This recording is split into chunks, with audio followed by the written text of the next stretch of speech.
తెలంగాణ ఎంసెట్ ఎంపీసీకి సంబంధించి 50 కాలేజెస్కి ఫీజెస్ పెంచుకోవడానికి government break ఇవ్వడం జరిగింది. సో ఈ 50 కాలేజెస్లో లాస్ట్ 2-3 ఇయర్స్లో ఫీజు ఎంత ఉంది, పెరిగిన ఫీజు ఎంత పెరిగింది, ఎందుకు పెరిగింది, ఇంతగానం పెరగడానికి గల కారణాలు ఏంటనేది గవర్నమెంట్ మళ్ళీ పునర్విచారణకు ఆదేశించడం జరిగింది. సో ఫీజు పెంపుపై సర్కార్ అభ్యంతరం, అసాధారణంగా పెరిగిన ఫీజులంటూ ఇవ్వడం జరిగింది న్యూస్. సో ఈ 50 కాలేజెస్లో దాదాపుగా 50 నుంచి మనకి పర్ ఇయర్కి 50 నుంచి 60,000 అంటే ఆల్మోస్ట్ మనకి 2,50,000 3 lakh వరకు ఈ 50 కాలేజెస్లో ఫీజెస్ పెరిగాయి. అలాగే టాప్ కాలేజెస్ ఏవైతే ఉన్నాయో 3-4 కాలేజెస్, ఆ కాలేజెస్లో దాదాపుగా 2 లక్షల పైన ఉంది ఫీజు.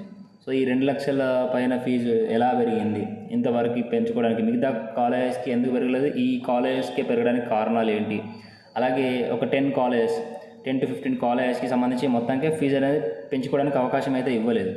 సో ఇలా మనకి కొన్ని కాలేజెస్ పెరగడం, కొన్ని కాలేజెస్కి మొత్తానికి పెరగకపోవడం, కొన్ని కాలేజెస్కి అన్లిమిటెడ్గా పెరగడానికి గల కారణాలు ఏంటనేది సో గవర్నమెంట్ అనేది ఒక ఆలోచనకు రావడం జరిగింది. మళ్ళీ వీటి మీద పునర్విచారణకి ఆదేశించడం జరిగింది. సో దీని తర్వాత ఈ కాలేజెస్కి సంబంధించి మరి ఈ పెంచిన ఫీజెస్ ఏవైతే ఉన్నాయో వీలైనంత వరకు తగ్గిస్తాయా, అన్నిటికీ యావరేజ్గా ఉండి కొంతవరకు పెంచుకోవడానికి ఛాన్స్ ఇస్తుందా అనేది చూడాలి. సో మొత్తానికి ఒక రకంగా ఫీజెస్ తగ్గాయి అనుకోండి, స్టూడెంట్స్కి బెనిఫిట్ అవుతుంది.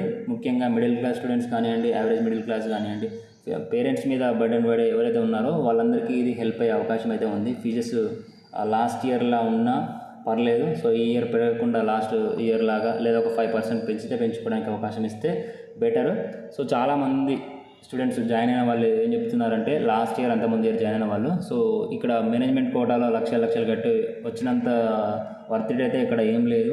సో జస్ట్ చూపించుకోవడానికి ఫ్యాకల్టీస్ ఉన్నారు, ల్యాబ్లో ఫెసిలిటీస్ కూడా కరెక్ట్గా లేవు, అలాగే ప్లేస్మెంట్స్ కానివ్వండి, అక్కడ మనకు నేర్పించే కోర్సెస్ కానివ్వండి పెద్దగా ఏం చెప్పట్లేదు అని చెప్తున్నారు.